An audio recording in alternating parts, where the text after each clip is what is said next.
There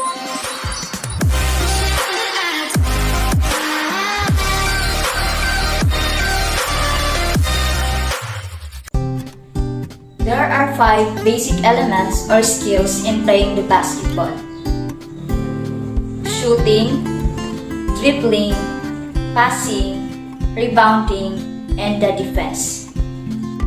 Now I'll show you the first element, the different kinds of shooting. Jump shot.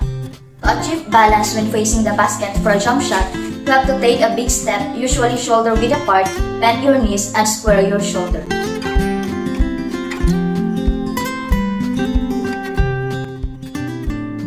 Hook shot. The shooting arm should be slightly bent and it should thrust upward as the ball is lobbed with a flick of the wrist.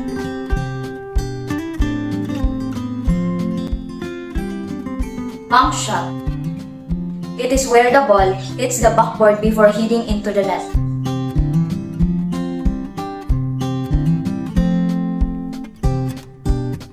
Free throw. Shot attempt given to a player that was fouled and it is taken onto the free throw line. The player must stay behind the free throw line when taking the shot.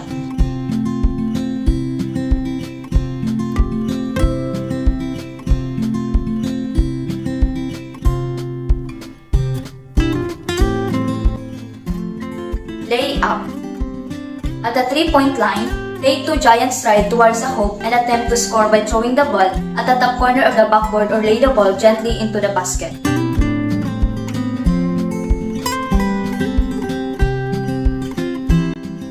Fade away shot.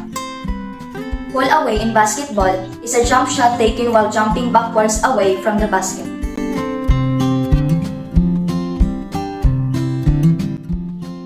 Set shot. It is when a player is not moving and can shoot a stationary shot. Extend your arm with force and when it is fully extended, flick your wrist to create backspin.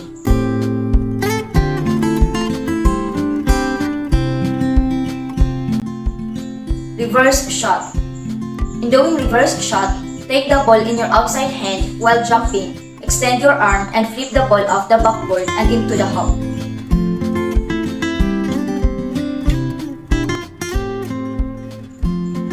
A lay-off. An offensive play in which one player throws the ball near the basket to a teammate who jumps, catches the ball in mid-air.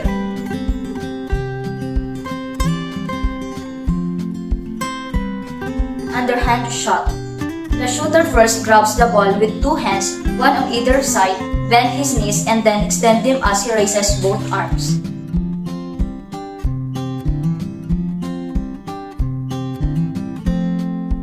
A player jumps in the air, controls the ball above the horizontal plane of the rim, and scores by shaving the ball directly through the basket with one or both hands.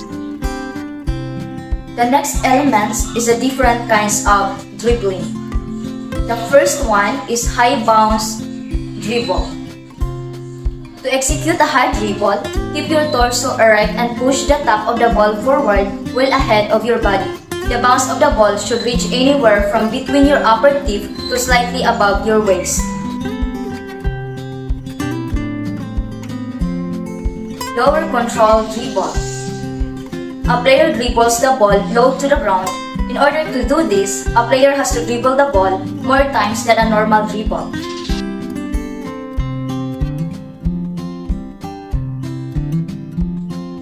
Crossover dribble. The crossover dribble has you switch dribbling from one hand to the other hand by bouncing the ball in front of you across to the other side. Then the other hand picks up the ball and you are now dribbling with the opposite hand.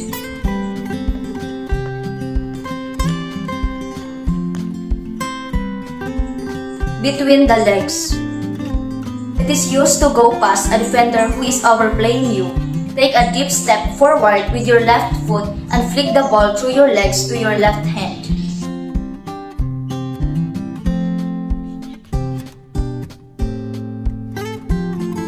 Reverse dribble. Technique used to change direction and when done correctly, protects the ball from defender by keeping the dribble's body between the defender and the ball.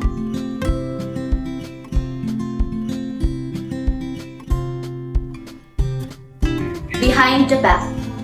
To execute this dribble, you need to place your hand on the other side of the ball, a step forward with your left foot while simultaneously wrapping the ball behind your back across the back of your thighs and flick the ball toward your left hand.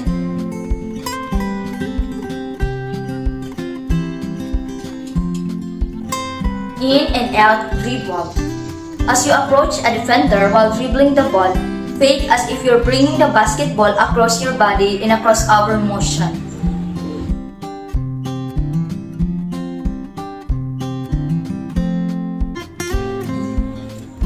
The third element is a different kind of passing.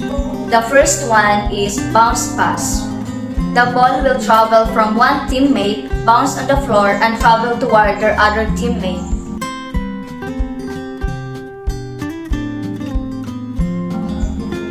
Chest pass. When using a chest pass, a player passes the ball starting from your chest, extend their arms out, and propels the ball forward using both hands towards their teammate.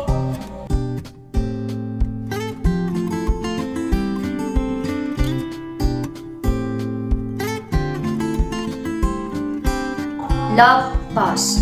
It is an elevated air pass that is intended for either long distances or setting up a teammate for a slam dunk, and is usually high arc passes meant to go over a defensive player before reaching a teammate.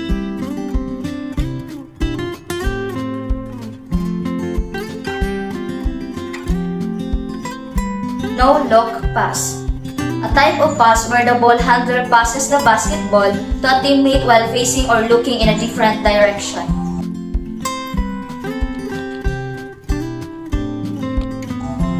Outlet pass. It allows the player that has just gained possession of the ball to quickly transfer it to a teammate.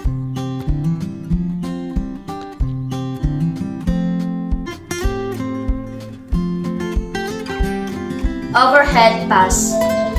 A player makes by throwing the ball from over the top of their head, and the ball should land at the chest area of the receiving teammate.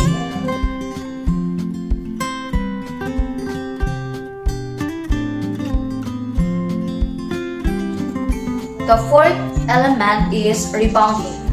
There are two kinds of rebound, the offensive and defensive. An offensive rebound is when offensive players regain possession of the ball after a missed shot.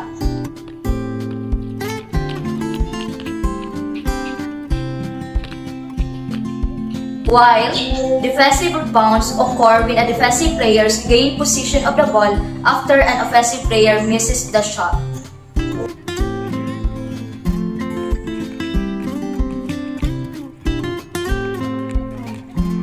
Box out rebound.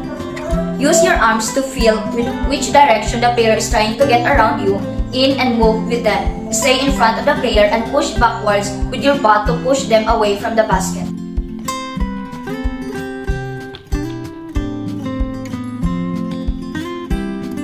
The last element is the defense. I have here only one example of defense, the man-to-man defense.